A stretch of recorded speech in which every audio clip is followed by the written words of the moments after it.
Du lundi au vendredi, de 9h15 à 10h45 sur Chéri FM Guinée, la tribune de l'actualité plus. Comprendre, décrypter, analyser et commenter l'actualité sociopolitique, économique et culturelle en Guinée. Piloté par l'équipe de la rédaction du groupe SGI Média et les consultants, c'est le rendez-vous phare pour éclairer votre lecture de l'info. La tribune de l'actualité plus, du lundi au vendredi, de 9h15 à 10h45 sur Chéri FM Guinée. La tribune de l'actualité plus, de 9h15 à 10h45 sur Chéri FM Guinée.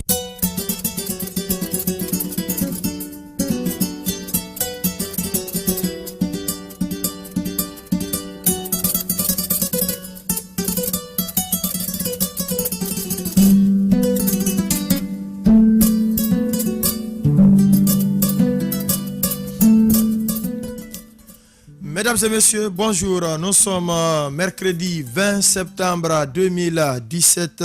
Bienvenue dans votre émission La Tribune de l'Actualité Plus. L'émission qui analyse, commente et décrypte pour vous l'actualité en Guinée, en Afrique et partout dans le monde. L'opposition républicaine, comme annoncé, maintient sa manifestation politique ce mercredi. Koza, Bambeto, Amdallah et Dixin Terrasse est l'itinéraire retenu par les organisateurs. Si les membres du FAD réitèrent leur retour au sein du groupe, une question cependant taraude l'esprit, c'est bien la position du bloc libéral quand le vice-président annonce son soutien à la marche. Le conseiller juridique du même parti, lui, dit que le BL n'est pas du tout concerné par cette marche. Taleb Ba et Tamba Gaston Milimono vont tout à l'heure se succéder dans cette émission. Et puis derrière, nous allons appeler Sekou Kounduno. Il est le coordinateur de la cellule Balai Citoyen, une cellule qui déploie des observateurs comme par le passé. Et puis un invité ce matin ici dans ce studio sur ce plateau, c'est bien Baouri. Il est leader politique. Avec lui, il sera question de la situation sociopolitique du pays, notamment la marche de l'opposition républicaine, le communiqué de la présidence de la République relatif à la tenue de ces élections locales, la tournée du bureau exécutif de la CENI dans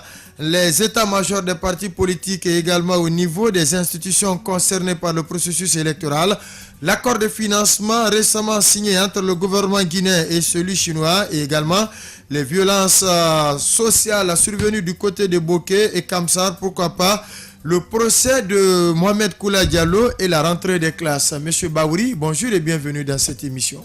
Bonjour. Daouda Mohamed Kamara, bonjour. Bonjour Boubacar Kandé, bonjour à Monsieur Ba, à nos auditeurs et téléspectateurs. Soirée Boubacar, bonjour. Bonjour Kandé, bonjour à tous. La mise en onde est assurée par Kandé Albouari Sanko, la réalisation assurée par Alassane Diallo et toute son équipe, composée ce matin de Kadia Touré et Sekou Touré. Ici, micro-présentation à Boubacar Kandé. Il est déjà en ligne depuis les États-Unis, le vice-président du bloc libéral, c'est bien Taleb Ba. La tribune de l'Actu Plus, l'invité. Taleb Ba, bonjour. Oui, bonjour monsieur. Vous êtes vice-président du bloc libéral, un parti dirigé par Dr Faya Milimono. Aujourd'hui, l'opposition républicaine, comme annoncé, maintient sa marche de l'itinéraire Koza jusqu'à Dixin. Est-ce que le BL est-il concerné par cette marche? Écoutez, ce que je veux vous dire ici, c'est que c'est le peuple de Guinée qui est concerné. Alors, le peuple de Guinée est au-dessus de n'importe quel parti politique. Donc, aujourd'hui, personnellement, je lance un appel au peuple de Guinée de sortir massivement pour défendre la démocratie. C'est la démocratie que nous défendons. Ce n'est pas l'intérêt d'un parti ou d'un leader, mais c'est l'intérêt du peuple de Guinée. Parce que nous avons devant nous un gouvernement qui ne cesse de faire de promesses. Depuis près de 7 ans, nous partons de promesse en promesse. Rappelez-vous, monsieur, les élections locales devraient se tenir normalement depuis près de 7 ans. Mais, partons juste un tout petit peu derrière. L'année dernière, nous avons signé des accords. En octobre, pour être beaucoup plus précis, le 12 octobre 2016. Donc, on devrait aller aux élections locales au premier trimestre de l'année. Voilà aujourd'hui, et la CENI et le gouvernement partent encore avec des promesses. D'abord, faut que le peuple du Guinée défende la démocratie. Il faut qu'on défende l'infaillibilité. Oui, mais M. Taleba, on va aller beaucoup plus vite là. Voilà. Vous parlez du peuple de Guinée. La société civile est mieux indiquée certainement pour parler au nom du peuple de Guinée, puisque vous êtes acteur politique. D'abord, parlez au nom des militants du bloc libéral avant le peuple de Guinée. Écoutez, avant de parler au nom des partis politiques, je suis aussi de la société civile. Je suis aussi de la société civile. Ah ouais, mais à ce niveau, il y a amalgame, hein? Si vous êtes acteur politique, en Et même acteur de la temps, société civile. acteur de la société civile, on se demande bien quel rôle vous jouez concrètement au sein des deux partis. Il n'y a pas d'amalgame. Allez-y. Nous défendons l'intérêt du peuple du Guinée. Je l'ai bien dit, nous ne défendons pas l'intérêt d'un leader ou d'un parti politique. Aujourd'hui, c'est l'intérêt du peuple du Guinée qui est menacé. Sauf que c'est les acteurs politiques quand même qui ont appelé à manifester. Ce ne sont pas les acteurs de la société civile. Hein. Encore moins les C'est une syndicalistes. manifestation politique. Et surtout même la première question, vous n'avez toujours pas répondu. Ouais. Est-ce que vous êtes le BL concerné par rapport à cette manifestation? Bien sûr que le BL est concerné. Le BL fait partie de la République de Guinée. Le BL est une partie intégrante du peuple de Guinée. Donc, ce que l'opposition républicaine réclame aujourd'hui concerne tout le peuple de Guinée. Ce n'est pas seulement pour l'intérêt d'un parti ou d'un leader quelconque. Donc, bien sûr que le bloc libéral est bien sûr concerné. En quoi le bloc libéral est-il concerné par cette manifestation quand on sait que les réunions qui ont préparé ces manifestations, le BL n'y a pas pris part? Bon, écoutez, ce que l'opposition républicaine réclame aujourd'hui, le BL aussi réclame la même chose. Oui, mais comment le BL peut-il réclamer la même chose que l'opposition républicaine aujourd'hui, alors que les manifestations ont été bien préparées? Le BL n'a jamais pris part à une réunion, à une préparation de ces manifestations. Ou le BL a refusé de venir ou on ne l'a pas convié. Écoutez, le BL a été bel et bien convié depuis belle durée. Et il faut savoir, le BL n'a jamais quitté l'opposition républicaine. Mais, pour le leader du bloc libéral, parce qu'aujourd'hui, c'est lui qui empêche le BL à reprendre les activités du bloc libéral au sein de l'opposition républicaine. On ne sait pas pour quelle raison. Donc, il faut retenir cela une fois pour toutes. Le bloc libéral n'a jamais quitté l'opposition républicaine. Donc, si l'opposition républicaine réclame quelque chose, c'est que le BL aussi le réclame. Parce que nous n'avons pas quitté l'opposition républicaine. D'accord. Vous dites que c'est le président qui vous empêche de reprendre les activités au sein de l'opposition républicaine. Est-ce que vous êtes d'accord avec sa position ou bien... Qu'est-ce qui se passe? Est-ce que le bateau du BL même ne tangue pas aujourd'hui? Écoutez, je ne sais pas si vous me posez la question, mais je suis très clair dans ce que je dis. Ce qui réclame l'opposition républicaine, nous le défendons.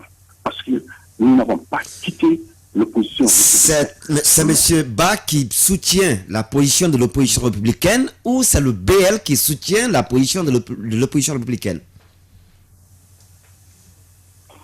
Écoutez, je vais vous dire encore, le BL n'a pas quitté l'opposition républicaine. Là n'est pas la question, M. Ba. Là On n'est pas parle la maintenant de question. la manifestation. Voilà. Est-ce que le BL qui soutient la position de l'opposition républicaine a manifesté ou c'est M. Ba Talib qui soutient la position de l'opposition républicaine concrètement?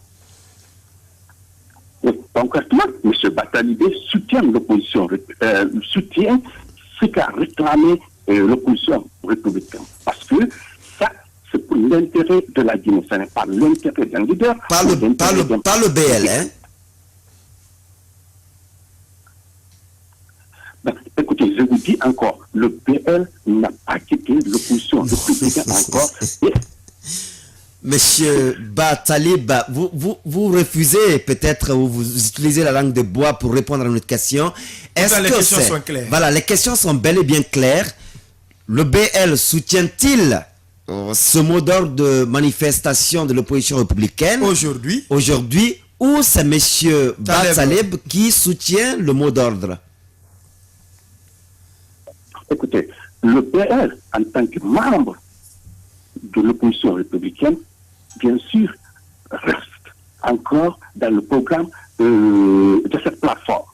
Donc, à vous de juger à ce niveau. Est-ce que vous voyez? D'accord. Et maintenant, c'est au président du bloc libéral de dire clairement aux responsables du bloc libéral ce qu'ils pensent aujourd'hui de l'appartenance du bloc libéral au sein de cette plateforme. Parce que, pour moi, il est clair, nous sommes de l'opposition républicaine, nous n'avons jamais quitté cette plateforme et nous soutenons fermement ce qui réclame cette opposition républicaine parce que c'est le légal.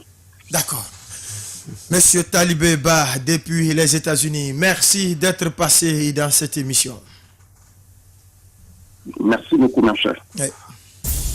La tribune de l'actualité plus, de 9h15 à 10h45 sur Chérie FM Guinée. Puisque nous n'avons pas pu mettre main sur Dr Faya Milimono, qui est le président de ce parti, et qui refuse, comme le dit Talibé Ba, qui refuse de clarifier la position du BL au sein de l'opposition républicaine. Le conseil juridique est en ligne déjà. Il s'agit de Tamba Gaston Milimono. Est-ce que le bloc libéral est-il concerné? La même question va lui être posée tout à l'heure.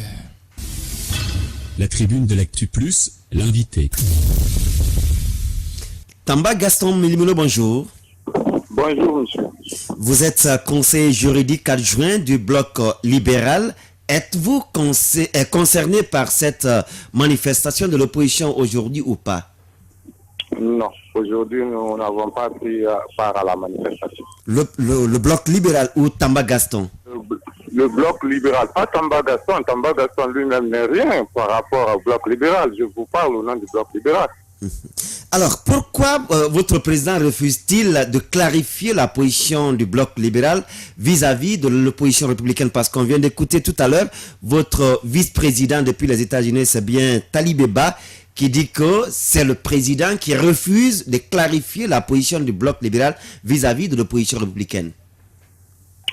Écoutez, je ne vais pas m'atteler à la réponse de mon vice-président, mais je vais juste vous dire que ma dernière intervention chez vous, j'ai eu à vous dire qu'au BL, au bloc libéral, ce n'est pas les individus, c'est une institution, c'est une structure que nous cherchons à faire en sorte que ça soit une structure qui se respecte de par les textes et les statuts.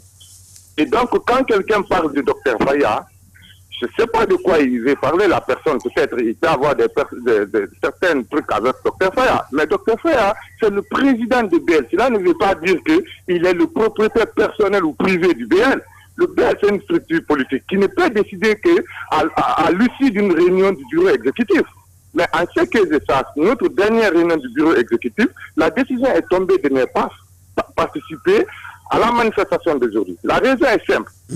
On a eu à vous annoncer cette nouvelle, disant que nous avons pris un élan actuellement. Après un constat du fonctionnement de l'opposition républicaine, le PL a pris la décision de procéder à une réunification. À une réunification de l'opposition républicaine dans le but de la rendre plus dynamique pour se battre pour le bien-être des Guinéens. Et donc cette décision ne revient pas du docteur Faya Milimono. Bien entendu qu'il est le président. Cette décision, c'est la décision prise par le bureau exécutif. Et cette décision est au-dessus de toutes les décisions individuelles de qui que ça soit de Dr Faya, que ce soit de notre vice-président, que ce soit de moi. Nous sommes tous au-dessous des textes. Aujourd'hui, Tamba, vous cherchez à réunifier l'opposition républicaine. Vous ne participez pas aux réunions de cette opposition. Et puis, vous ne participez non plus aux manifestations que cette opposition est en train d'organiser. Comment comptez-vous réunifier l'opposition guinéenne?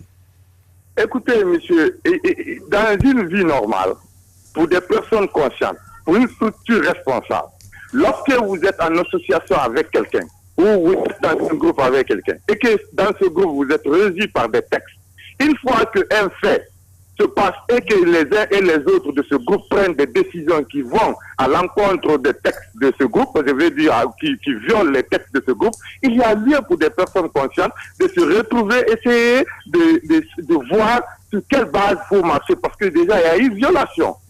tous les Guinéens se rappellent, c'est pas un commentaire, qu'à un moment donné ici, les gens se sont révoltés contre le BL, en l'exclusant même de l'opposition républicaine sans voir les textes, et en disant qu'en conditionnant cela de par le retour, c'est-à-dire de notre position. Alors que cette position, c'était une position pour défendre les principes qui vont dans l'intérêt du peuple de Guinée. Et que nous sommes un parti responsable, nous ne changeons pas de position pour quelqu'un. D'accord. Et donc pour cela, nous avons maintenu notre proposition. Et de surcroît, le vice-président qui vous parle, il est mieux informé que moi que dans le parti, il y a une consultation. Cette consultation qui nous permettra de dire clairement notre position au niveau de l'opposition républicaine en dehors de cette unification que nous avons entamée. Et moi, il faut qu'on dise les uns aux autres, on peut aimer l'IFDG, mais on ne rentre pas dans un parti pour la trimballer vers l'IFDG. Tous les partis sont indépendants. D'accord. Il peut y avoir des... Monsieur, à un moment... Oui, monsieur Gaston, comment vous pouvez dire aujourd'hui que le BL est un parti responsable pendant que la position du parti lui-même et celle, je vais dire, du vice-président sont vraiment diamétralement opposés. Le vice-président soutient la manifestation, invite le peuple de Guinée, comme il l'a dit dans ces termes, à participer massivement à cette manifestation. Le BL, le parti lui-même, il n'est pas partie prenante de cette manifestation. Monsieur Camara, je vous ai dit dès un début que je ne veux pas m'atteler sur ce que dit mon vice-président. Oui, mais ça a un pesant d'or quand même sur le fonctionnement de votre parti. Ce que je peux vous dire, dans le fonctionnement de tous les partis politiques qui sont en Guinée, tous les partis politiques ont des militants ou des membres du bureau exécutif qui sont hors de la Guinée. Mais toutes les décisions de tous les partis politiques se prennent à Conakry, en Guinée ici. Et que cela se passe directement par le bureau exécutif. J'ai dit que je ne veux pas répéter mon vice-président, mais je vais dire que le BL est un parti respectueux. Et ce parti ne fera les choses que lorsque c'est ordonné par son bureau exécutif. Allez-y. Voilà, monsieur Gaston, la dernière manifestation, Aliouba était là-bas, c'était un responsable de ce parti, était là-bas en tant que citoyen guinéen. Aujourd'hui, il l'a dit, aujourd'hui, le vice-président de votre parti soutient encore la manifestation que le BEL a choisi de ne pas participer. Dites-nous comment se porte votre parti politique aujourd'hui. Notre parti se porte très bien. Le parti BL se porte très bien d'ailleurs pour votre information. Oui. Après une analyse profonde, parce que 2015 c'était notre première élection. Et on a eu à vous dire que nous sommes partis en 2015 à l'élection sans finir l'installation des structures du parti sur l'ensemble du territoire national. Aujourd'hui, nous allons vers des échéances électorales. Moi, je pense que le souci du BL aujourd'hui, c'est de pouvoir installer nos structures sur l'ensemble du territoire national. Aujourd'hui, je remercie la commission en charge de l'implantation, les salons et autres, qui ont pu le faire aujourd'hui, qui ont pu nous permettre aujourd'hui d'être sur l'ensemble du territoire national. Ça, c'est un premier pas. Le deuxième pas, nous avons dit, écoutez, nous allons vers des échéances électorales. Il faut analyser les stratégies, alliances et autres, là, ce qu'il faut faire. Parce que nous sommes avec un gouvernement, nous sommes avec des hommes qui sont prêts à nous surprendre. Et nous ne voulons pas être surpris. Tamba, Gaston, Milimono, vous êtes largement compris. Le BL n'est pas du tout concerné à la manifestation d'aujourd'hui. Merci à vous aussi d'être passé dans cette émission. Je vous remercie pour la clarification. Ouais. La tribune de l'actualité plus, de 9h15 à 10h45 sur Chérie FM Guinée. Un autre nom, lui, il est Sekou Koundouno, il n'est pas du tout du bloc libéral, c'est le coordinateur général de la cellule Balai Citoyen. Lui, il est très concerné par cette manifestation d'aujourd'hui, pas pour y prendre part, mais pour observer. Sekou Koundouno, bonjour. Bonjour Condé et bonjour à vos millions d'auditeurs. Merci d'avoir accepté vous aussi notre invitation. L'opposition républicaine maintient sa marche comme d'habitude. Vous déployez aussi des équipes d'observation. Est-ce que cette fois-ci c'est le cas? Effectivement, depuis 6 heures du matin, la centaine d'observateurs sont déployés de Koza en passant par Bambeto, de Nyariwada à Andalay, à la minière, à la Belville, l'échangeur jusqu'au stade. La zone est complètement quadrillée par nos observateurs. Au nombre de 100, nous avons 40 mobilos et 60 sur des positions statiques qui vont observer dans toute la journée et remonter toutes les informations nécessaires au centre des opérations basé au siège du Balai Citoyen qui interagit avec les organisateurs dont la commission est présidée par Banosso, les forces de CMIS coordonnées par le colonel Bapoué, la gendarmerie départementale et les mobilos coordonnés par le colonel Bala Samoura. Et il y a une chose qu'il faut saluer aujourd'hui, le MATD vient de rentrer en jeu à travers son service qui s'occupe de la sécurité locale, qui au fait est intéressé par le travail que le balai citoyen fait. Donc ensemble, l'ensemble des acteurs, nous allons coordonner et des informations afin que nous puissions avoir des marches civilisées et qui répondent aux normes et aux standards souhaités par tous les Guinéens. Koundoulo, est-ce que vos observateurs ont commencé à vous remonter les informations, la situation sur le terrain? C'est vrai que la manifestation elle est prévue de 10h à 15h. Je viens de faire un tour du stade jusqu'à Koza. J'ai réellement constaté la présence de ce déploiement, de la 60aine d'observateurs statiques et de la 40aine mobilos qui sont déjà positionnés au niveau de Koza et qui attendent le coup d'envoi pour suivre le cortège jusqu'au niveau du stade. Donc les informations commencent à tomber en compte-gouttes. Le climat est acceptable. À l'instant où je vous parle, la situation est fluide sur l'axe. Les marcheurs se préparent. La sono des organisateurs au niveau du stade est en préparation. Ils ont une sono mobile qui est dans le tour de l'axe en train de mobiliser le maximum de militants possible. Quant à nous, nous échangeons avec les organisateurs, avec les forces de l'ordre, afin que nous puissions coordonner l'ensemble des actions qui se passeront tout au long de la journée pour qu'enfin, il y a le recherché que nous puissions l'atteindre en fin de soirée. C'est Koundoulo, donc certainement d'ici le soir, il faut que vous nous donniez l'évolution de la mission, l'évolution de l'observation, j'allais dire, de cette marche, voir qui a fait quoi, qui a dit quoi, qui était où, pour que, en tout cas, la démocratie puisse triompher. Merci d'être passé dans cette émission. C'est un devoir citoyen, mon cher ami, et merci pour tout ce que la radio TV et Chérie FM font pour la Guinée. C'est un devoir. La tribune de l'actualité plus, de 9h15 à 10h45 sur Chérie FM Guinée. Tout à l'heure, nous allons partir avec l'invité ici dans ce studio, sur ce plateau, M. Baouri, avec qui nous allons aborder plusieurs sujets. D'abord, cette marche de l'opposition républicaine maintenue ce mercredi même 20 septembre 2017. Le communiqué de la présidence qui appelle les acteurs concernés à s'entendre sur un calendrier définitif et qui annonce la disponibilité des fonds destinés à organiser ces élections locales et puis l'accord de financement qui vient d'être paraphé entre la Guinée et la Chine. La crise dans la préfecture de Boké, le procès à Mohamed Koula Diallo et la rentrée des classes. Mais avant, on a suivi Talibeba et Tamba Gaston Milimono Daouda Mohamed Kamara. Oui, certes, on ne veut pas nous dire clairement que le bateau du bloc libéral est en train aujourd'hui de tanguer. En tout cas, il y a de la pianteur. Il y a de la pianteur. Si le bateau ne tangue pas, il y a de la pianteur aujourd'hui au sein du BL.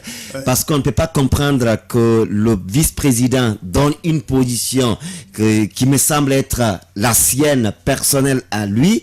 Et de l'autre côté, le parti, à travers le conseil juridique adjoint qui donne la position du parti, comme il le dit également, le BL est concerné par cette manifestation. Elle n'a pris part à aucune réunion préparatoire de cette manifestation. Pas du tout. De l'autre côté, le BL n'est pas concerné par cette manifestation. Mais il faut parfois qu'on fasse beaucoup attention lorsqu'on utilise certains termes. Quand j'écoute M. Talibeba qui dit que c'est le peuple de Guinée qui est concerné par cette manifestation, je me demande bien de quel peuple de Guinée il parle. Parce que quand on parle du peuple de Guinée, c'est dans son entièreté. Et on sait aujourd'hui que... Dans ça, il y a les militants du RPG Arc-en-Ciel. Effectivement, je me demande aujourd'hui,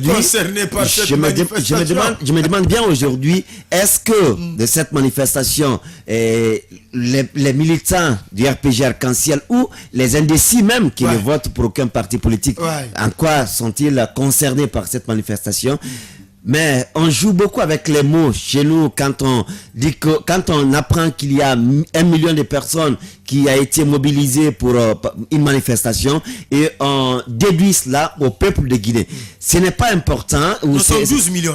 Nous sommes 12 millions. Nous sommes 12 millions. Oui. Lorsque 1 million de personnes se mobilisent par rapport à une manifestation, il ne faut pas déduire, il ne faut pas le résumer à tout le peuple de Guinée. C'est les militants. C'est les militants. Et aujourd'hui, je crois, c'est deux sorties. D'abord, la première sortie de M. Talibé par rapport à sa position en ce qui concerne la dernière sortie de Aliou Ba à la manifestation dernière.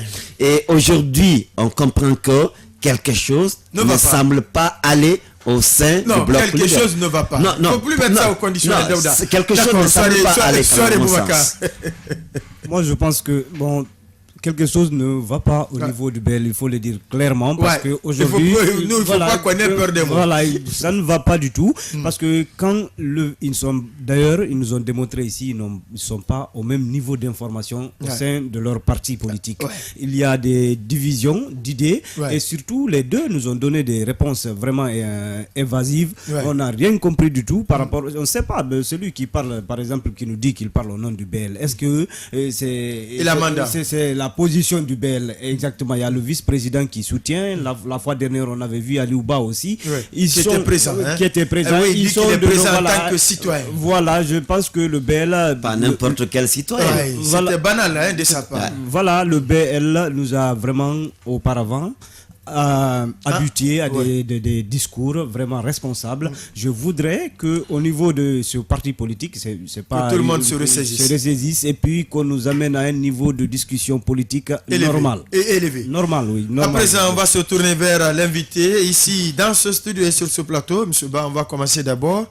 Bon, c'est vrai, vous allez me dire que la cuisine interne vous ne vous intéresse pas, mais comment vous trouvez cet échange entre le vice-président d'un parti et le conseil juridique?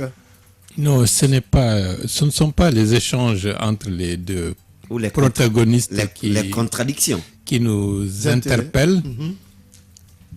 C'est la situation de l'opposition en général qui pose problème en Guinée.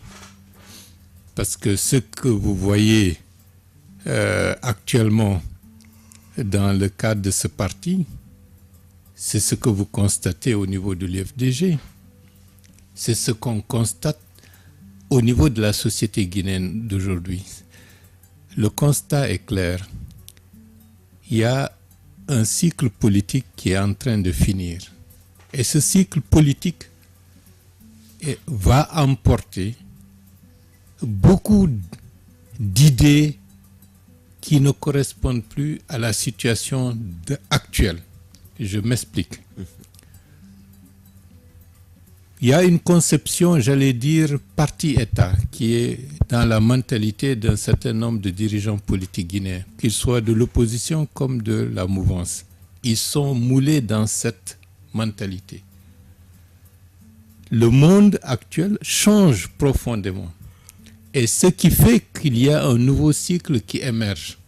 Et c'est cette rupture entre les deux courants d'idées qui se manifeste principalement au niveau de l'UFDG, ce qui fait que les choses sont très claires à ce niveau-là. L'ancien courant qui meurt, selon vous, l'ancien courant qui meurt utilise les réflexes qui lui sont habituels. La culture de l'exclusion, la culture de la stigmatisation, l'absence de débat démocratique et aussi l'utilisation de la violence.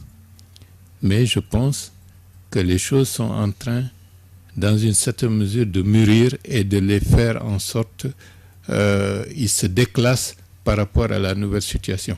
Donc, le contexte politique guinéen est en total bouleversement. Les repères sont perdus. Ceux qui étaient ensemble hier ne le seront plus demain. Et il faut... C'est aussi la loi de la nature. C'est tout à fait normal. C'est normal. Et ça veut dire que le processus politique guinéen, d'une manière ou d'une autre, est en train d'évoluer. Maintenant, il faut trouver de nouveaux paradigmes. il faut trouver de nouvelles références, il faut trouver de nouveaux repères qui permettent de reconstituer une dynamique politique responsable et qui correspond à l'attente de la majorité de la société guinéenne. C'est à ce niveau-là que très souvent, il y a des tiraillements par-ci, par-là. Mais je pense que d'ici quelque temps, les choses vont se préciser. Et de l'autre côté, avant de continuer, M. Bahouri, lorsque vous parlez du courant politique et de la société guinéenne aujourd'hui, adaptation ou pas, mais cette société guinéenne aussi se reconnaît dans la manière dont la politique est en train d'être menée aujourd'hui dans notre pays. Pour la preuve, aujourd'hui, on assiste, qu'on le veuille ou pas, à une bipolarisation de l'espace politique du pays. Non, il n'y a plus de bipolarisation. La bipolarisation, elle est réelle, mais pas comme vous l'entendez. La bipolarisation, ce n'est pas l'UFDG d'un côté et le RPG de l'autre.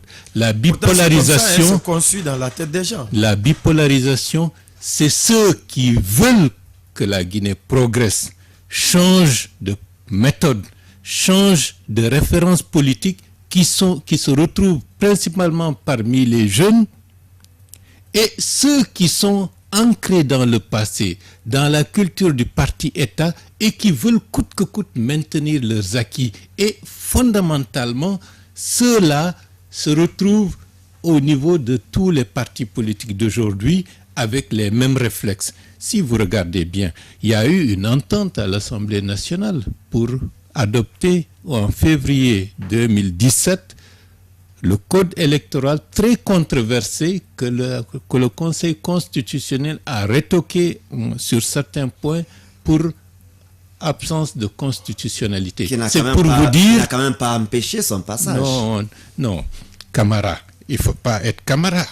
Lorsque le Conseil constitutionnel rétoque des points pour dire que par rapport à la demande de la majorité de parlementaires RPG Arc-en-Ciel et de la minorité des députés de l'UFDG, ils se sont associés pour voter une loi pour interdire de fait les candidatures indépendantes pour les élections communales. Le Conseil constitutionnel a mis ça de côté. Donc, ce qui est adopté en février n'est pas le code électoral promulgué. Donc, c'est très important c'est très important de le souligner. Excusez-moi parce que c'est... Oui, mais pendant ce temps, l'opposition... Et puis aussi... L'opposition... Non, c'est pour dire qu'il y a une catégorie de politiques guinéens qui se retrouvent de part et d'autre, qui veulent coûte que coûte maintenir leurs acquis et leurs positions. C'est ceux-là qui sont déphasés. Et ceux-là se retrouvent dans les deux bords.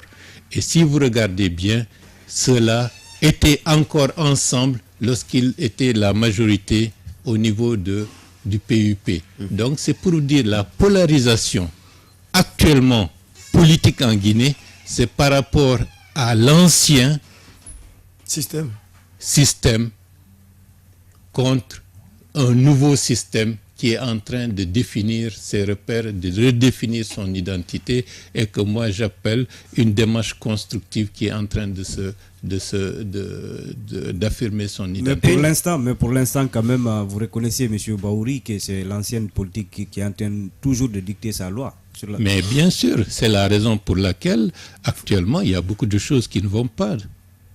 C'est pas pour rien qu'un peu partout, il y a des déchirures, il y a des remises en cause, il y a des dysfonctionnements graves, il y a des remous, il y a une malgouvernance qui est dénoncée un peu partout. C'est pas pour rien, parce que l'ancien veut coûte que coûte fonctionner comme si la Guinée était restée immobile. Statique. Alors que les données changent, les jeunes demandent plus de liberté, plus d'efficacité, plus d'implication, et ils veulent que les actions soient concrètes, alors que d'autres recherchent plus de privilèges, plus d'impunité. Et là, ça ne peut pas marcher dans une société qui veut aller de l'avant. Vous parlez bien de cette jeunesse, et pour beaucoup d'observateurs aujourd'hui, cette jeunesse ne promet pas un avenir meilleur aujourd'hui, puisqu'elle se retrouve foncièrement corrompue, elle se retrouve foncièrement manipulée. Quel espoir peut-on avoir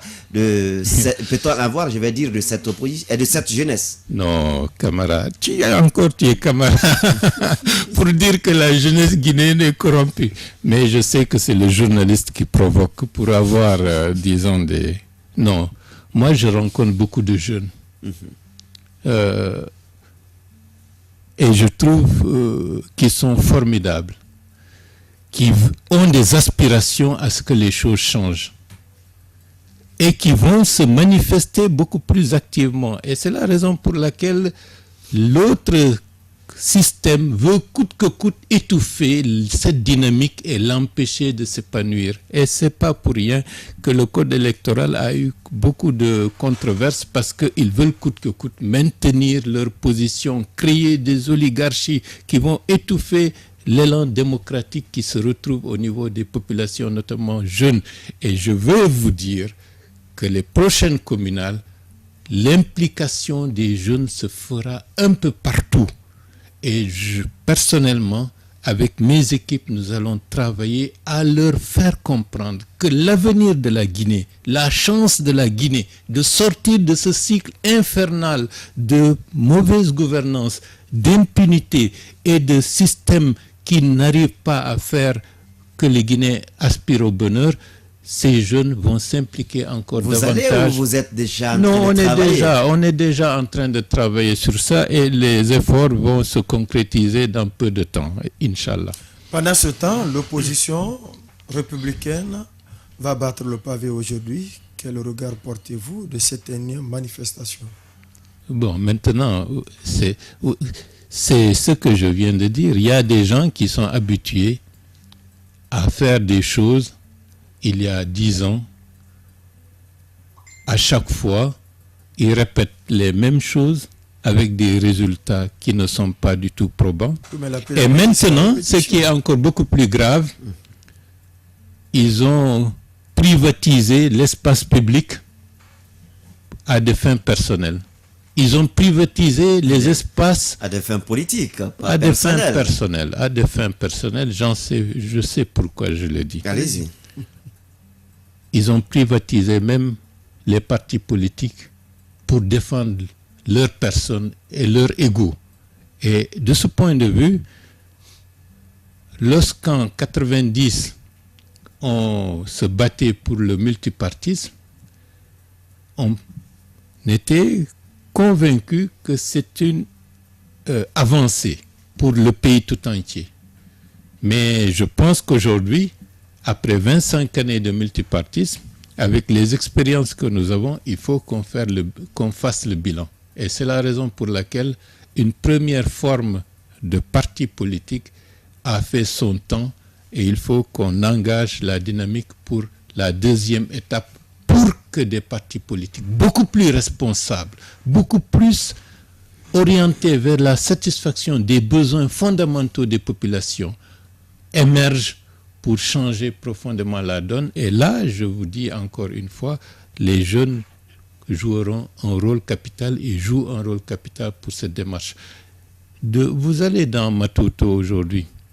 J'ai été stupéfait de constater que les réseaux des jeunes sont très bien structurés.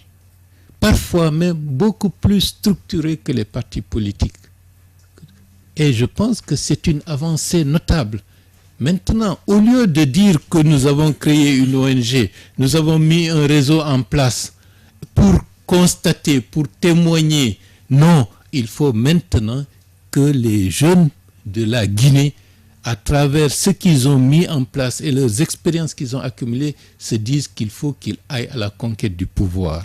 Et quel pouvoir? Le pouvoir local, le pouvoir communal, parce que c'est à partir de là qu'ils peuvent changer le cadre de vie des populations et apporter le mieux pour l'écrasante majorité des jeunes qui sont dans une situation de désespérance dans ce pays. Revenons sur ces manifestations. Au dire de leurs organisateurs, chaque fois que l'opposition brandit l'épée de Damoclès, il y a les lignes qui bougent du côté de l'exécutif. Donc, c'est pas un plaisir pour eux d'organiser les manifestations, mais souvent, c'est à travers elles et elles seulement que certains points sont satisfaits.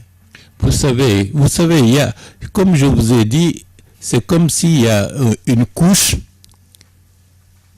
complice qui se donne la main pour faire du théâtre au niveau de l'opinion nationale. J'explique. Mais pourquoi descendre dans la rue alors qu'ils sont matin et soir ensemble à l'Assemblée nationale? Pourquoi ils sont dans la rue alors qu'ils ont voté un code électoral en février 2017 qui est contre des points essentiels de la Constitution? Pourquoi ils sont dans la rue alors que lorsqu'il s'agit de leurs avantages personnels pécuniaires, ils s'entendent pour s'octroyer 500 millions de francs guinéens par mois? Pourquoi ils sont dans la rue lorsque, en fin de compte, ils ne posent jamais des revendications fondamentales majeures depuis 2010? Qu'est-ce que vous pensez? Ça a quand même permis en 2013 d'aller aux élections législatives. Non, camarades, je sais et que... de respecter le délai de 2015, la présidentielle. Et aujourd'hui, la pression, elle monte également par rapport au communal. Et à peine annoncé les manifestations pour le 20, le 18 déjà, un communiqué sort pour donner la disponibilité des fonds permettant d'aller à ces élections. Je pense que... depuis un certain temps, les manifestations ont été dévoyées de leurs objectifs fondamentaux. J'étais le président de la commission d'organisation de la manifestation du 28 septembre 2009. Et dans quelques jours, ce sera l'anniversaire de la tragédie que beaucoup de nos compatriotes ont endurée. L'enjeu était capital. Oui ou non, la Guinée allait vers une dictature militaire ou allait vers un changement, vers la démocratie. Là, c'était essentiel pour savoir qu'est-ce qu'il fallait faire. Des manifestations de ce genre, ce sont des manifestations fondatrices de l'idéal démocratique et des aspirations majoritaires de tout un peuple. Beaucoup d'autres manifestations ont eu lieu. En 2007, nous avons organisé les manifestations pour apporter le soutien au mouvement social qui commençait à faiblir, pour que la lutte pour des changements de gouvernance puisse s'inscrire dans la durée dans notre pays. Ça a été un apport extrêmement important. Mais des manifestations pour que des gens sortent, pour qu'il y ait des dégâts au point de vue économique et au point de vue humain, et que le lendemain, on signe des accords qui remettent en cause la pertinence de l'organisation de ces manifestations, je pense qu'il faut qu'on fasse un bilan sérieux depuis 2010, exactement depuis 2011, de l'ensemble des manifestations qui sont intervenues pour que la responsabilité soit bien située. Est-ce que oui ou non, le processus démocratique a avancé? Moi, je dis non. Au contraire, la politique est devenue plus ou moins un aspect, j'allais dire, d'une certaine forme de délinquance, voire même criminelle, pour satisfaire des intérêts particuliers. En 2013, on avait dit manifestation pour que Weimar n'organise pas les élections législatives. Ouais. Ils ont fait des négociations. En juillet 2013, Weimar a organisé les élections législatives. Weimar Sabari Technologie. Bien sûr. Et les morts, est-ce qu'on peut les faire revivre? et les dégâts, ceux qui ont été profondément handicapés à vie, est-ce qu'on peut réparer ça? Absolument rien du tout. Et l'image de la Guinée dans le monde et au niveau de l'opinion nationale, est-ce qu'on peut repenser cela? Non, ce n'est pas possible. En 2015, on dit, tant qu'il n'y a pas d'élection communale, on n'organisera pas les présidentielles. Et des manifestations, des morts. Et quelques jours après, on dit qu'il y a accord pour créer des délégations spéciales qui sont contraires à la constitution du pays. Est-ce que ça, c'est une avancée pour la démocratie guinéenne? Est-ce que ça renforce les institutions? Au contraire, ça fait que la criminalisation prend le dessus, l'autorité de la loi s'affaiblit au profit, disons, d'un groupe d'individus qui peuvent prendre le pays en otage. Continuons. Oui. En août 2016, ils disent manifestation contre les déchets et autres. Qu'est-ce qu'il en est ressorti? Des avantages exorbitants au chef de file de l'opposition, Thierno Hamidou, qui a été tué à Bambeto ce jour-là. J'ai appris qu'on dit qu'on attend le jugement de cette affaire et que c'est l'une des raisons pour laquelle aujourd'hui il y a une manifestation. J'ai rencontré les organisateurs de cette manifestation. Ils m'ont dit, le chef de file avait dit, ne posez pas ce problème. Il ne faut pas que vous constituiez partie civile. Il faut qu'on dise la vérité aux gens et aux familles. Récemment, chez un de vos confrères, j'ai rappelé qu'ils ont réserver une partie du cimetière de Bambeto pour les prochaines victimes, entre guillemets, de ces différentes manifestations. Ils ont commencé à s'agiter, mais aujourd'hui, les cris restent, les paroles demeurent. Africa-Guinée avait titré au mois de septembre 2014 une déclaration de ce chef de file de l'opposition qui dit « Nous avons réservé un carré aux victimes du président Alpha Condé au cimetière de Bambeto ». C'est pour dire qu'aujourd'hui, le mensonge ne peut pas continuer à prospérer. Le temps de la vérité est arrivé. Le temps de la vérité est arrivé, comme vous le dites. Est-ce qu'aujourd'hui, le regret, je vais dire, qu'on régresse dans le processus démocratique de notre pays, est-ce que... on ne régresse pas. On ne régresse pas, camarade. Pourtant, après tout ce que vous avez égrené quand même, M. Bahouri, non, je vais vous dire, ce n'est pas de l'évolution. Non. Le président Alpha Condé, à son arrivée au pouvoir, on a clamé partout que c'est le père de la démocratie dans notre pays, même si la démocratie est antérieure à son arrivée. Aujourd'hui, est-ce que lui qui nous tire vers le bas, ou c'est les acteurs de l'opposition qui nous tirent vers le bas? Aujourd'hui, après tout, c'est lui qui négocie avec... Attendez, le processus est très intéressant. Vous savez, lorsque, je vais dire un terme que j'ai utilisé une fois, mais ceux qui ont fait l'économie connaissent qui est Schumpeter. C'est le théoricien économique, disons, de la rupture, de la destruction créatrice, de l'innovation.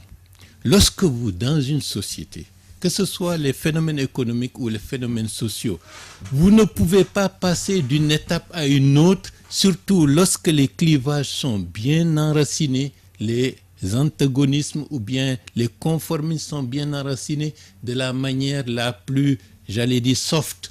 Il y a des moments de rupture. Et ces moments de rupture, ce sont des moments parfois avec beaucoup de secousses. Nous sommes en train de vivre une période, disons, d'un changement de cycle, comme Schumpeter l'a décrit. Pour que un cycle économique change, il faut que l'ancien soit détruit et que le nouveau puisse émerger, et parfois avec bien sûr beaucoup de sacrifices. Et nous sommes en train de vivre politiquement cela dans notre pays. C'est une évolution majeure. Hier, beaucoup de gens étaient englués dans l'ethnocentrisme. Aujourd'hui, le débat politique est en train de dépasser... Il est pire aujourd'hui, M. Bahouri, qu'hier. Non, il faut regarder...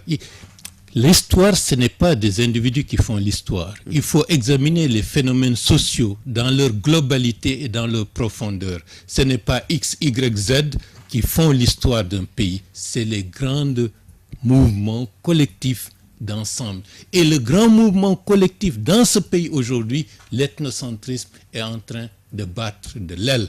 Les gens veulent aller en avant. Et ça, ce n'est pas moi qui le dis. Je le constate, je le salue et je travaille également pour ça. Donc le processus politique guinéen est en train d'aller de plus en plus en profondeur et en se qualifiant. Maintenant, au niveau de la gouvernance politique, il y a deux blocs. Il y a ceux qui se disent de la mouvance et ceux qui se disent de l'opposition. Qu'ils le sont, hein? Pas qu'ils se le disent. Ils le sont, quand même. Il y a différents types de compréhension de ce qu'est une vraie opposition. Il y a des gens qui sont opposés à M. Alpha Condé. Quoi que fasse M. Alpha Condé, même si M. Alpha Condé leur dit que vous êtes beau, ils vont dire c'est faux, c'est faux, c'est faux, malgré qu'il les flatte. C'est pour dire cette opposition que le président Senghor qualifiait de crypto-personnelle, c'est une opposition stérile qui n'apportera aucune valeur ajoutée à la démarche profonde. Et ce que nous sommes en train de constater par une certaine personnalisation en outrance de ce débat. Vous avez dit quelque chose tout à l'heure, que M. Alpha Condé n'a pas pu... Est-ce que ce n'est pas lui qui tire aujourd'hui la démocratie vers le bas, ou parce que c'est lui qui négocie bien, quand même? J'aime bien. Je voulais que vous reformuliez votre question. Il y a deux forces qui gouvernent dans un pays. Si vous êtes à la tête du pays, souhaitez avoir une opposition réellement responsable et constructive. Cette opposition réellement constructive et responsable vous empêchera de commettre des erreurs et vous permettra d'avoir une lucidité pour aborder certaines problématiques nationales. Si vous avez la malchance d'avoir une opposition irresponsable, nombriliste, c'est-à-dire qui tourne son regard vers son propre nombril, son ventre en émaux, vous aurez des problèmes. Parce que même si vous voulez aller de l'avant, c'est eux qui vont vous tirer vers le bas. Le premier mandat a été un mandat de ping-pong. Ça n'a pas été positif pour la Guinée et pour la stabilité. Le deuxième mandat, le président Alpha Condé a fait un saut épistologique politiquement très important.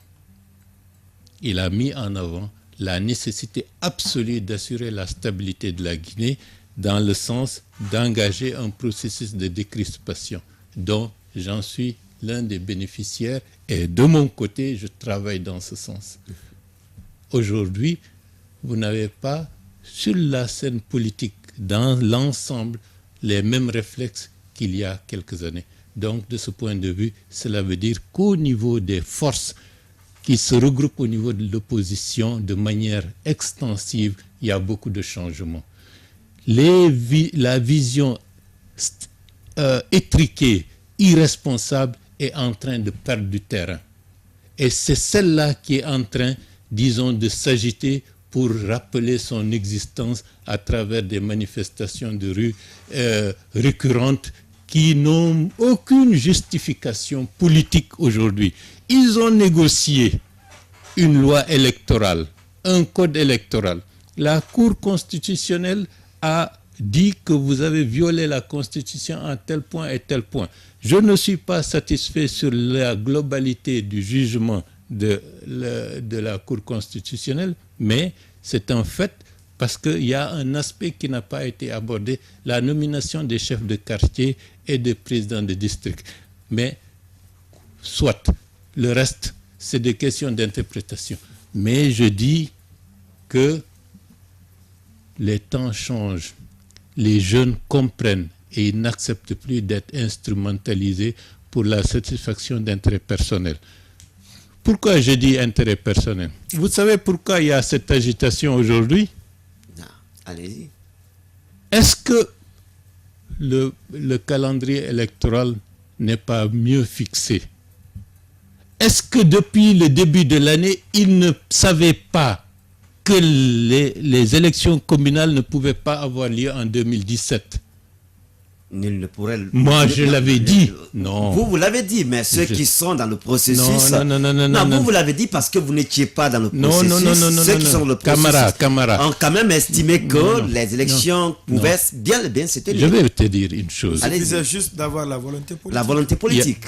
Mais aussi, il y a des contraintes, j'allais dire, juridiques. Oui. Ils ont accepté de remettre en cause le code électoral. Oui. Ils ont proposé des points anticonstitutionnels.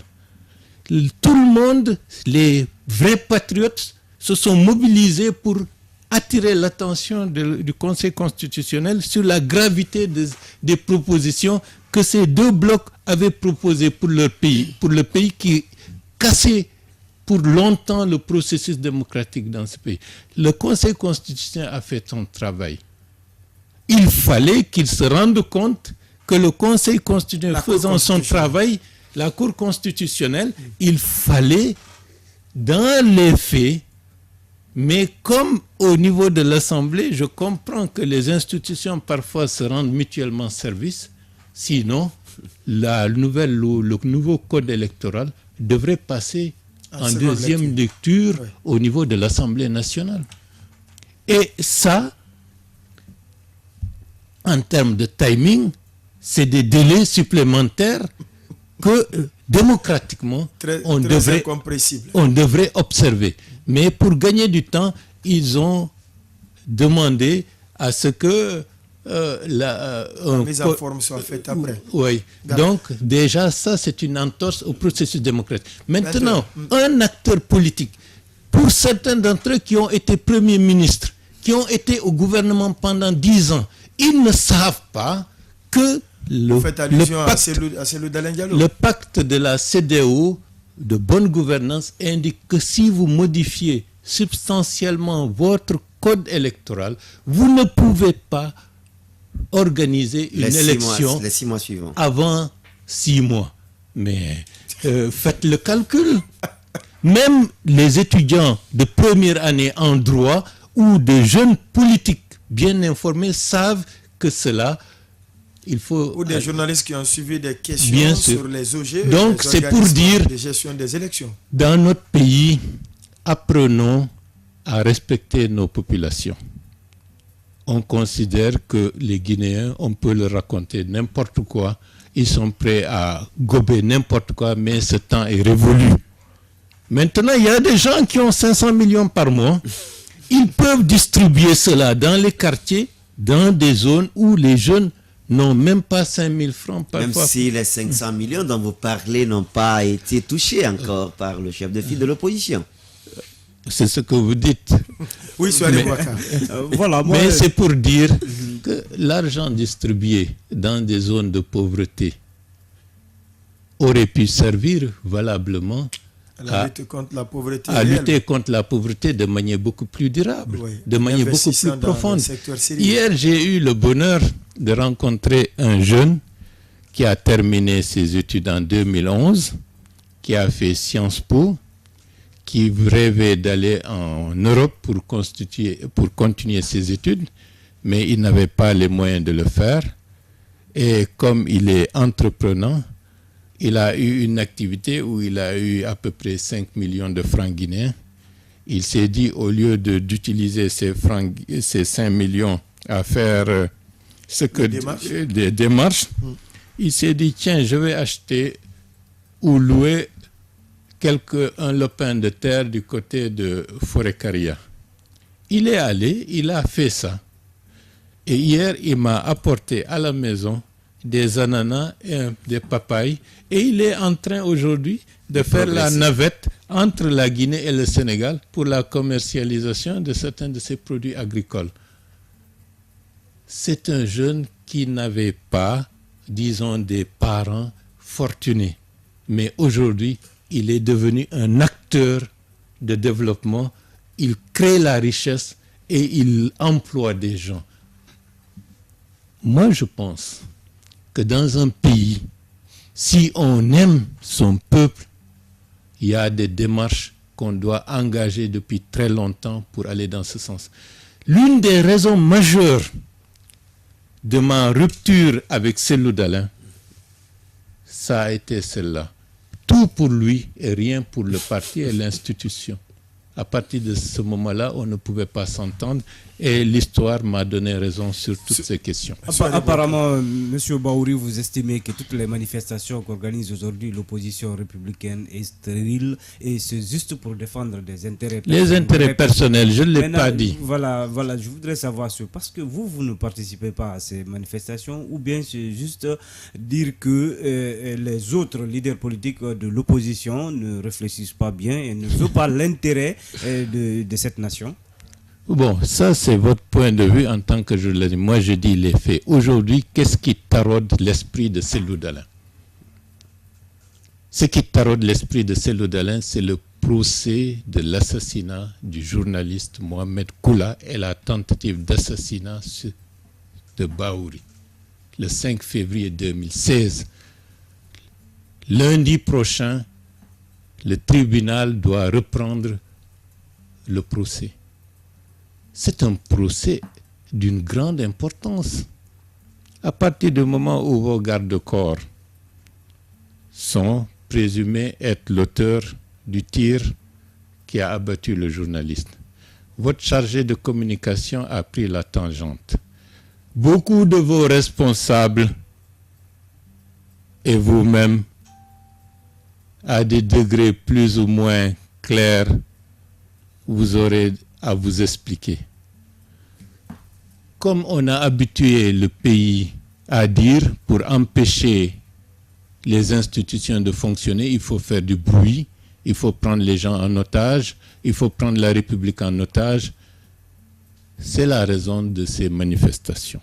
Et je dis aux journalistes, très souvent, vous allez dans le sens de ce que les hommes politiques vous disent. Comme de l'eau qui coule le long d'un fleuve. Vous le suivez. Mais interrogez-vous. Interrogez-vous. Pourquoi? Et le procès de Mohamed Koula empêche certains de dormir et ils ne veulent pas que la justice fasse correctement son travail. Ils veulent dire que si on les touche, le pays va brûler. Ils seront touchés et le pays restera calme. Donc cette manifestation de ce mercredi n'a rien à voir par rapport à l'organisation des élections. Ça n'a rien à voir avec tout ça. Depuis longtemps, depuis pratiquement 2 ans, moins de 2 ans, ça n'a jamais été pour des revendications, l'assainissement, non, c'est par rapport à cette affaire judiciaire. Pourtant, juste après l'annonce de cette manifestation, la présidence, selon certains observateurs, a précipité les pas pour sortir un communiqué dans lequel elle précise la disponibilité du fonds pour l'organisation des élections et demande les acteurs à se ressaisir et à se retrouver pour sortir un chronogramme définitif. À préserver le climat de paix dans le pays. Non, mais vous savez, ceux qui s'agitent tombent dans le piège. Ah bon? Mais est-ce que ce communiqué aussi n'eût été... Non. La pression de l'opposition? Non. C'est pas lié? On est en train de les amener petit à petit à montrer leur vraie face, tant au niveau de l'opinion nationale qu'au niveau de l'opinion internationale. Les acteurs de l'opposition républicaine? Bien entendu. Tous tant qu'ils sont? À eux de se positionner clairement. Chacun assume sa position et ses responsabilités. Le président de la République, qui est un renard sur le plan politique. Ah bon? Vous aussi, vous le confirmez cette Non, thèse?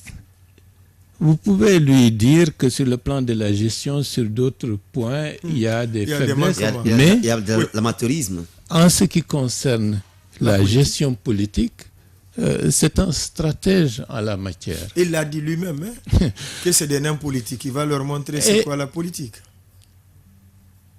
Le président est en train de montrer à la face du monde que lui, il veut la paix, il veut la stabilité, il est prêt à des concessions. Et les autres, tête baissée, montrent que c'est eux qui veulent créer des troubles, créer des problèmes. Donc, c'est ce qu'il fallait démontrer. Et donc, vous allez voir, moi je sais que même des institutions régionales ont intimé à certains, surtout aux chefs de file de l'opposition, s'il y a des blessés, s'il y a des troubles, il assumera l'entière responsabilité de tout ce qui adviendra par rapport à cette affaire. Ah bon? Est-ce qu'on n'est pas en train de museler l'opposition dans quelque ce cas? part l'opposition ou même la démocratie dans notre Non, mais qui muselle la démocratie? Lorsqu'on intime. Non, la stabilité de la Guinée est le verrou de stabilité de la sous-région. Oui. Et quiconque ne le comprend pas, cela veut dire qu'il est un danger pour la Guinée et pour la sous-région. Et ça, il faut que ce soit clair. Nous sommes dans une région avec des déstabilisations très poussées dans certains pays, avec des forces parfois incontrôlées, une guerre asymétrique, si je peux le dire ainsi. Et en ce qui concerne la Guinée, qui est le principal verrou, vous voulez qu'on embrasse toute l'Afrique de l'Ouest pour les beaux yeux d'un monsieur? Soyons sérieux. La question de la stabilité est notre intérêt vital dans le contexte actuel pour avoir le maintien de ce verrou, pour sa stabilité aujourd'hui et pour reconquérir la paix dans les autres régions qui sont perturbées et troublées aujourd'hui. Si un politique guinéen ne prend pas ça en considération, cela veut dire qu'il n'a pas la qualification pour prétendre à gouverner ce pays. Baouri, je vais dire, qui évolue beaucoup. Un Baouri qu'on a connu en 2011, 12, 13 jusqu'en 2014. Aujourd'hui, un autre Baouri. Très radical. Très radical à l'époque. Aujourd'hui, un Baouri qui se lance dans la conciliation. Non, ce n'est pas là. Camara, mais on a les archives. En 2011, 2012, 2013, 2014, 2015, la situation de la Guinée était très difficile. Et j'avais peur qu'après 2015... Qui en était l'acteur? Non, c'est pas ça le vrai problème. La situation était risquée pour la Guinée de sombrer dans une déstabilisation généralisée. Du fait de ce jeu de ping-pong entre les acteurs politiques. Et de ce point de vue, la société guinéenne devrait se ressaisir. Grâce à Dieu, après l'élection présidentielle, le 12 octobre, vous savez ce que j'ai dit. Et grâce à Dieu, la société guinéenne, le peuple de Guinée a montré sa maturité et son niveau de responsabilité très élevé et a empêché que nous connaissions une crise post-électorale sanglante. Et à partir de là, la roue de l'histoire a tourné autrement, et tant mieux. Et c'est ça qu'il faut consolider pour qu'on aille de plus en plus vers une stabilité, vers une dynamique de renforcement de la cohésion nationale, pour que notre pays soit un pays de paix et pour nous préparer à engager les efforts. Une des roues de cette stabilité dans notre pays, c'est bien la Commission électorale nationale indépendante. Après une crise, une nouvelle équipe est mise en place, et cette nouvelle équipe, depuis la semaine dernière, a entamé des visites ou des concertations avec les différentes parties prenantes du processus. Aujourd'hui, quel regard vous portez sur la démarche de la CENI? Bien. Ils font un effort pour recrédibiliser ou crédibiliser la CENI. Il faut rendre à César ce qui appartient à César. Mais il y a eu beaucoup de déficits de par le passif historique. Et il faut corriger cela pour que les prochaines élections, qu'elles soient communales, législatives et présidentielles à 2020, s'inscrivent dans le cadre d'une cohérence et d'un respect scrupuleux de leur rôle constitutionnel. C'est souhaitable. Mais il faut qu'ils fassent un effort. Et cet effort, c'est faire l'inventaire de leur passif en termes politiques, en termes matériels, en termes financiers, finances et autres, pour rebâtir une nouvelle institution qui va acquérir de la crédibilité. Il ne faut pas désespérer, mais il faut de l'effort et il faut la volonté dans ce sens. Et ça, les membres de la CENI doivent le faire. Et les membres de la CENI doivent avoir une autorité. Mais vous ne pouvez pas avoir une autorité si vous êtes défaillant, si vous avez des casseroles. Vous ne pouvez avoir l'autorité. Est-ce que Salif Kébé et compagnie aujourd'hui inspirent confiance? Ils se sont battus par rapport à une dérive qu'ils ont dénoncée de la gestion de... Dérive entre griffes, hein? Qui? Ça n'engage... Moi, je dis dérive. Parce qu'il faut qu'ils fassent le bilan financier de la CENI.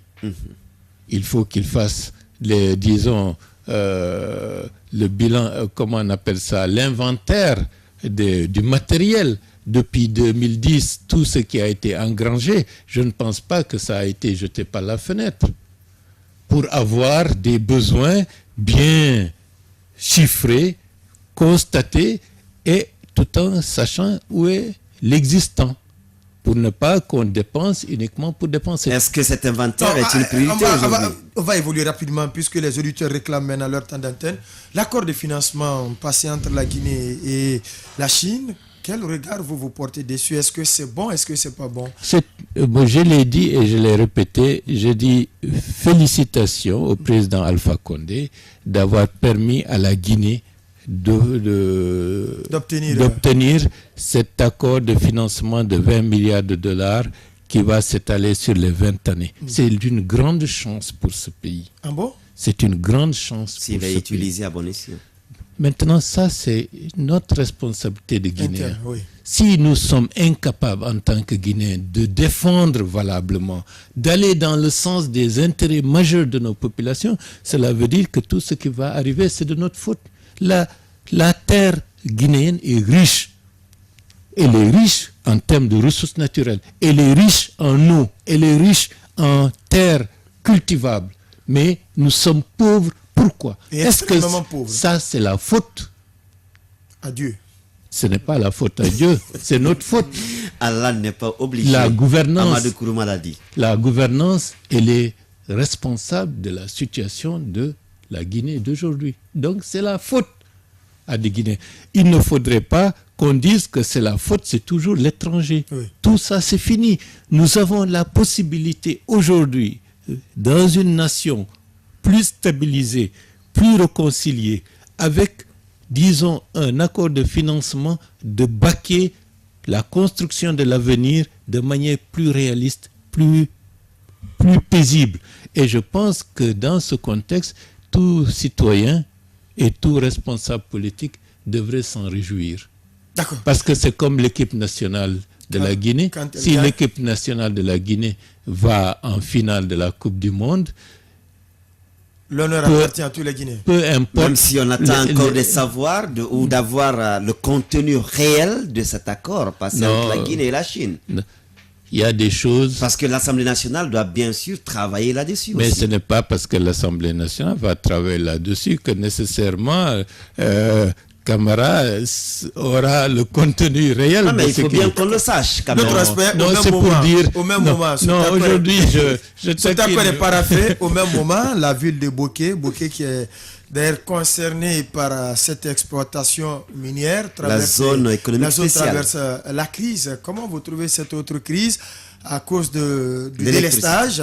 Et on a encore enregistré des pertes en vie humaine et dégâts matériels importants. C'est triste parce que nous répétons toujours les mêmes fautes et nous recommençons toujours les mêmes scènes. Horrible. En 2008, il y avait aussi des problèmes d'électricité et des problèmes d'eau. En 2008, je me souviens, il y avait un mort. En 2017, la même chose. Moi, je pense que les jeunes de Boké dans leur grande majorité, ont raison de se révolter contre la situation qui leur est faite, à la région. Parce que cette région devrait être aujourd'hui le pôle économique le plus développé de la Guinée. Et c'est de la présence, disons, des industries minières. 15 au total aujourd'hui. Mais pourquoi tel n'est pas le cas? Est-ce que c'est la faute aux industries minières? Moi, je dis non. C'est la faute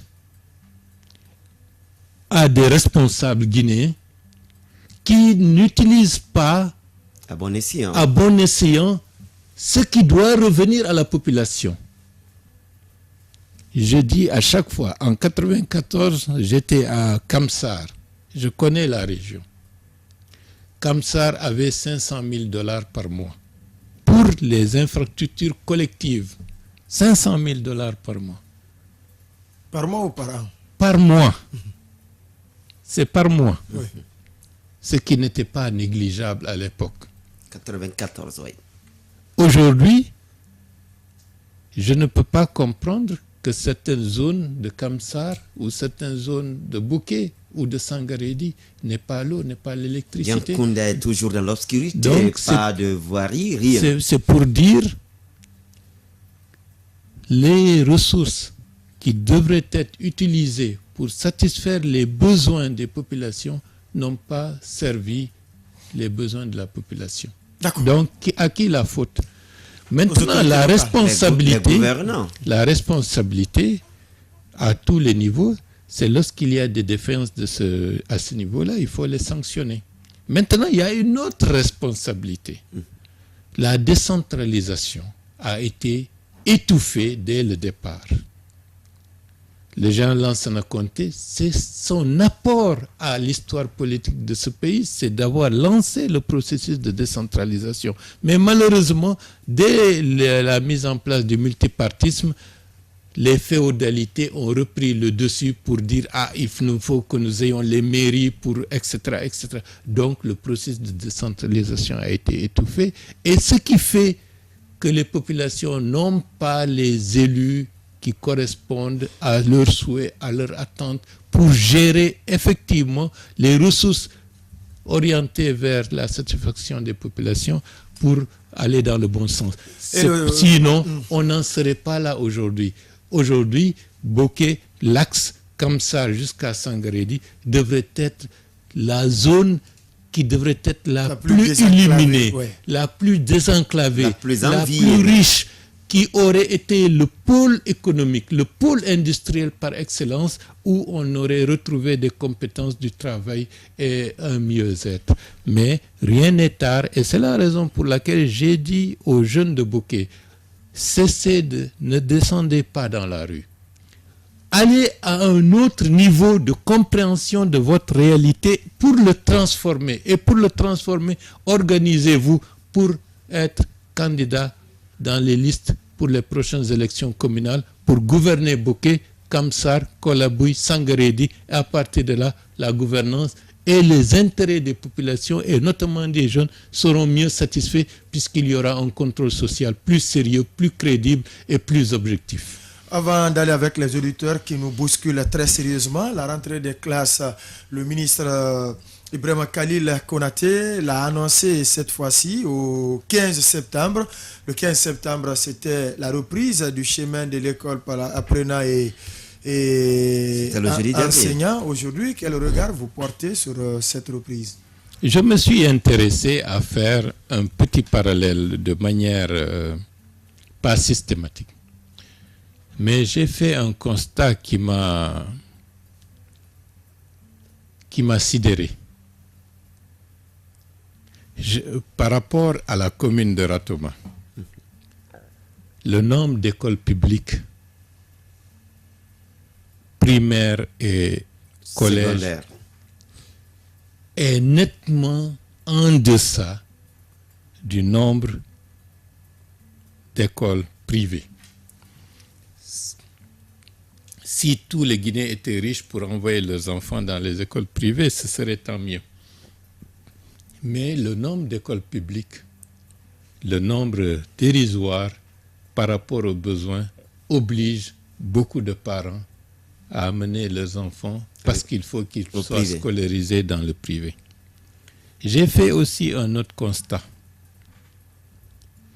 Les écoles privées correctes où chaque parent souhaite amener son enfant. Parce qu'aucun parent ne veut amener son enfant dans une école qui est délabrée, qui est mal entretenue, où pédagogiquement le suivi n'est pas sérieux. Oui. À l'école primaire, pour avoir une école standard correcte, il faut payer par an au minimum 2 millions de francs guinéens par enfant. Oui. Ça, c'est pour l'école, la scolarité. Si vous en avez 3, 4 étalés au niveau des cycles, comment vous allez vous en sortir avec un salaire moyen qui ne vous permet pas de satisfaire même les besoins essentiels de la famille en termes de nourriture, en termes de déplacement? Je trouve que nous sommes dans une société qui est profondément inégalitaire. Et ça, c'est quelque chose d'extrêmement grave et qui mérite d'être corrigé. Est-ce que ce ne sont pas aussi des conséquences du fait qu'on soit dans l'esprit communautariste et dans la pratique, on se veut dans le libéralisme économique? Non, c'est parce que les structures qui doivent construire les écoles, qui doivent gérer les collèges, ne font pas leur travail. Les communes ont, de par la loi, doivent construire les écoles publiques primaires et le collège. Dire communiste, hein? Et le primaire et le collège. Mais quelle est la mairie dans ce pays qui est bien organisée de par ses propres ressources pour construire des écoles primaires et secondaires pour satisfaire les besoins des populations? C'est pour dire... Oui.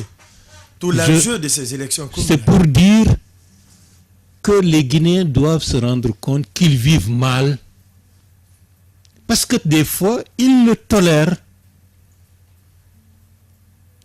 Comment peut-on, dans un pays avec un niveau de pauvreté très élevé,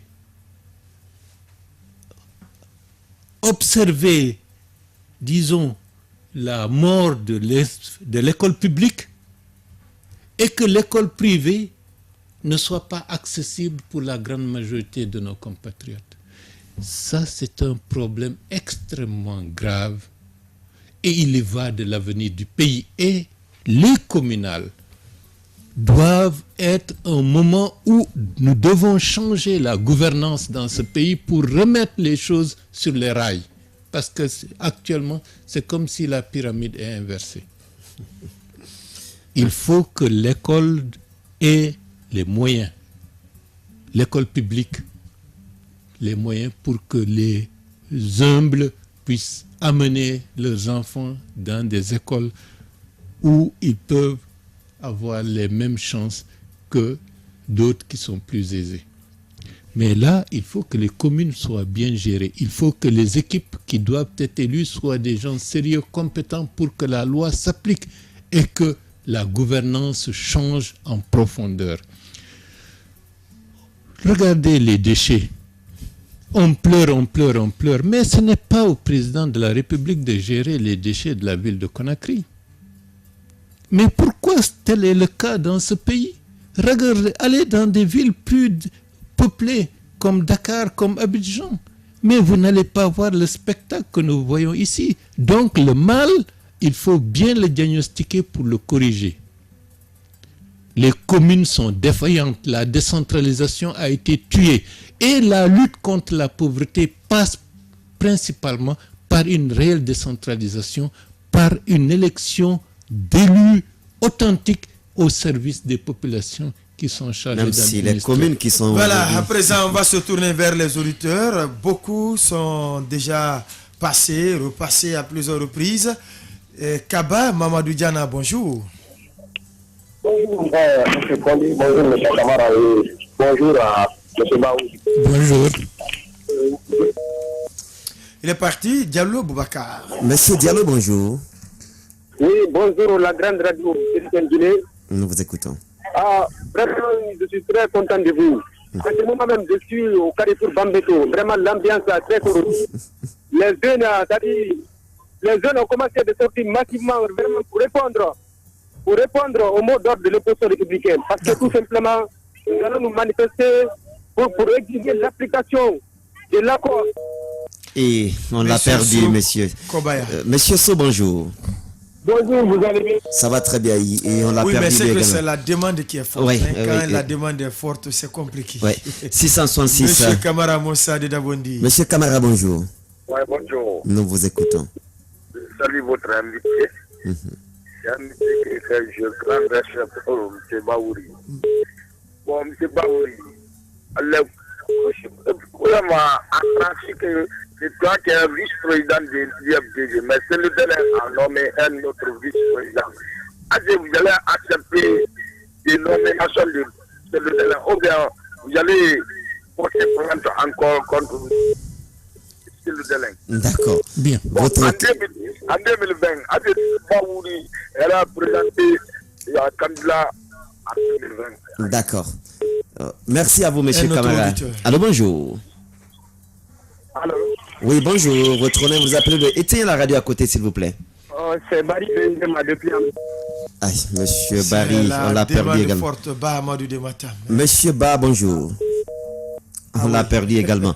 666 99 99 30 666 99 99 31. Les stands veulent exploser. Ouais. Diallo, c'est radio. Monsieur Diallo, bonjour. Bonjour, aujourd'hui je ne ferai pas beaucoup de commentaires. On l'a perdu Kamara également. Kerfala. Monsieur Kamara, bonjour. Bonjour, M. Condé, mon frère Kamara, bonjour. Désengorgez la ligne, chers auditeurs. Sinon, personne ne pourra intervenir. Hein? Nous vous écoutons, monsieur Kamara, rapidement. Merci beaucoup. J'ai une question à M. Baouri. Allez-y. Arrivé, M. Seyou, à votre parti FDG, c'était un congrès qui a élu M. Seyou à porter cette, pour être président dans l'UFDG ou bien il a été nommé. Ok. Et mon deuxième question aussi, j'entends le président Fakonde a fait un discours à Côte d'Ivoire. Par exemple, on a des bosquets chez nous. Si on a des projets, par exemple, on a des manques d'hôpitaux ou des écoles, on demande les bailleurs de fonds. Ceux qui ont besoin, par exemple, 1 million de tonnes, ou bien même si c'est 10 tonnes comme ça, là, on peut échanger avec des écoles ou bien des hôpitaux. C'est le manque de volonté qui manque le gouvernement ou bien, je ne sais pas, M. Baouri, si tu as un point de vue au-dessus. D'accord. Merci à vous, Kerfala Kamara, de passer dans cette émission. 666.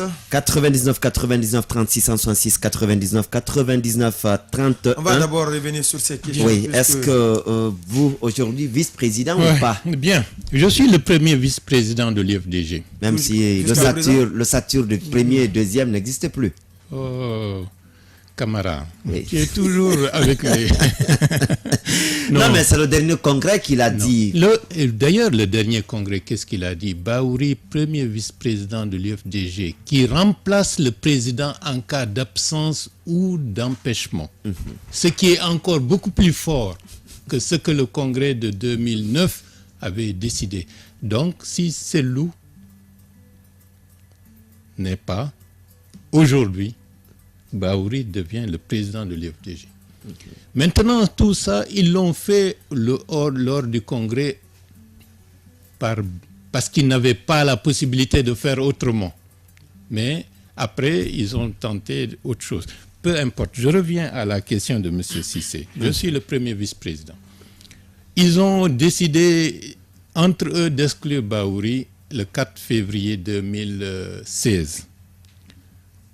Une plainte a été formulée au tribunal de Dixine pour contester cette décision. Le tribunal de Dixine a tranché et a indiqué que la décision d'exclusion de Baouri par Cellou Dalein et consorts n'est pas conforme avec les statuts et les règlements du parti. Donc c'est nul et de non-effet. Les Cellou ont interjeté appel. Donc vous savez, lorsqu'il y a une procédure judiciaire, en première instance, il y a un jugement. Lorsque l'autre camp interjette appel, l'application de la décision de la première instance est suspendue jusqu'à ce que la cour d'appel statue. La cour d'appel n'a pas encore statué. C'est pour cela, entre-temps, lorsque le chat est absent, les souris dansent et donc on fait des tas de nominations à gauche et à droite qui créent d'autres problèmes de violation des statuts et règlements. Qui est souris là? Donc, ça va suivre son cours. Ouais. Maintenant, voilà ce que je... En 2020, candidature. Bahouri suit sa logique. J'estime que je peux apporter à mon pays le meilleur de moi-même. Et je solliciterai, le moment venu, le suffrage de l'ensemble de mes compatriotes pour assumer au plus haut niveau ce que j'estime apporter à mon pays, et principalement en 2020. Avec l'UFDG renouveau, hein? Peu importe, là, vous avancez. Il faut aller pas à pas. La question à l'heure actuelle, c'est le leadership au niveau de l'UFDG. Il y a un processus judiciaire qui est engagé et je respecte ce processus judiciaire. Mais lorsque le processus judiciaire va trancher définitivement, il va de soi que la décision deviendra applicable. D'accord. Donc, il ne faudrait pas parler de qui, avec quelle institution, avec quelle structure 2020. Allons pas à pas. Pas à pas nous donnera des réponses à des questions dont certains se posent légitimement. Cellou Dalein Diallo est-il arrivé à la tête de l'UFDG par congrès ou par simple nomination? C'est moi, Bahouri.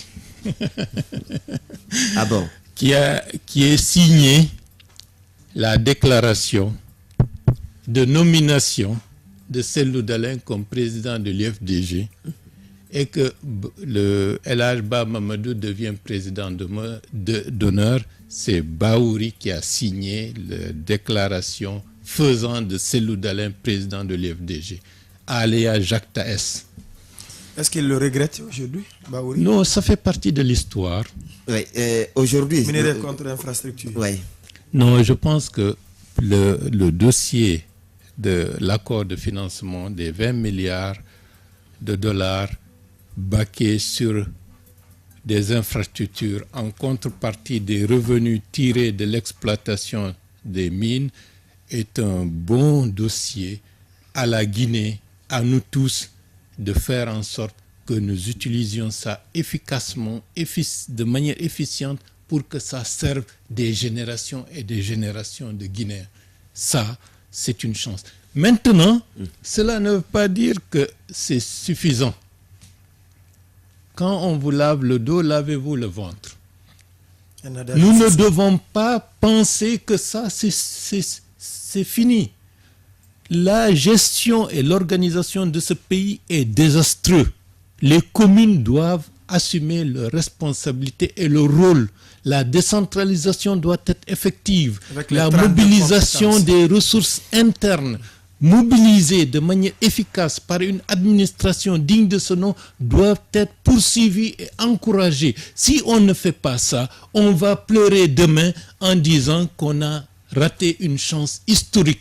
Je souhaite que désormais, que nous marchions sur nos deux jambes, comme disent les Chinois. Si vous voulez aller loin, marchez sur vos deux jambes. L'une des jambes, ce sont les 20 milliards. L'autre jambe, c'est notre propre capacité de réorganiser notre pays, de réorganiser notre administration, de mobiliser nos ressources internes, de mettre les Guinéens au travail, d'assurer une gestion rigoureuse, transparente de nos affaires pour que nous allions loin.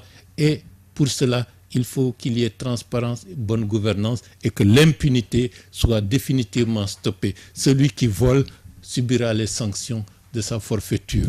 C'est dans cette direction qu'il faudra aller et je pense que la Guinée a de l'avenir. Il faut que les Guinéens, notamment les jeunes, reprennent courage. Ils ont plus de chances que nous autres de vieillir dans un environnement où la Guinée sera un pays moderne, un pays structuré, avec une capacité de générer des richesses beaucoup plus grandes. Le Ghana était à un moment donné dans une situation lamentable. Beaucoup de Ghanéens fuyaient. Toutes les mauvaises choses qui se passaient en Afrique de l'Ouest et même en Europe, on disait c'est les Ghanéens, c'est les Ghanéens. Aujourd'hui, ils ont acquis respectabilité et crédibilité puisque leur pays a évolué. L'Angola, hier colonie portugaise, aujourd'hui, si l'Angola était économiquement géré de manière beaucoup plus équilibrée, l'Angola pourrait même être propriétaire d'une bonne partie du Portugal. C'est pour dire qu'il ne faut pas désespérer. Il faut se rendre compte que le monde change et que la Guinée va changer, Inch'Allah. Ça ne peut être que le mot de la fin de M. Baouri. Les téléphones crépitent, mais la radio et la télé, c'est l'heure. Merci à vous, M. Bah, d'être passé dans cette émission. Merci beaucoup. Merci à Daouda Mohamed Kamara, Soari Bouakar pour la co-animation. Merci également à la technique radio assurée aujourd'hui par Kandal Bouhari Sankon, la réalisation assurée côté TATV par Sekou Touré, Kadia Touré, le tout sous la coordination générale de Alassane Diallo. Ça n'est donc terminé au compte de l'émission d'aujourd'hui. La rediffusion c'est à 22h05 sur Chéri FM et 22h15 sur Africa Today Télévision ou encore aller sur notre site www.tamtamguinée.com pour regarder l'intégralité de la vidéo. Quant à nous, on va se reprendre demain jeudi au compte toujours de cette émission, mais ça va être avec un autre invité. Portez-vous bien. La tribune de l'Actu Plus, c'était avec l'équipe de la rédaction. Du lundi au vendredi, de 9h15 à 10h45 sur Chéri FM Guinée, la tribune de l'actualité plus. Comprendre, décrypter, analyser et commenter l'actualité sociopolitique, économique et culturelle en Guinée. Piloté par l'équipe de la rédaction du groupe SGI Média et les consultants, c'est le rendez-vous phare pour éclairer votre lecture de l'info. La tribune de l'actualité plus, du lundi au vendredi, de 9h15 à 10h45 sur Chéri FM Guinée. La tribune de l'actualité plus, de 9h15 à 10h45 sur Chéri FM Guinée.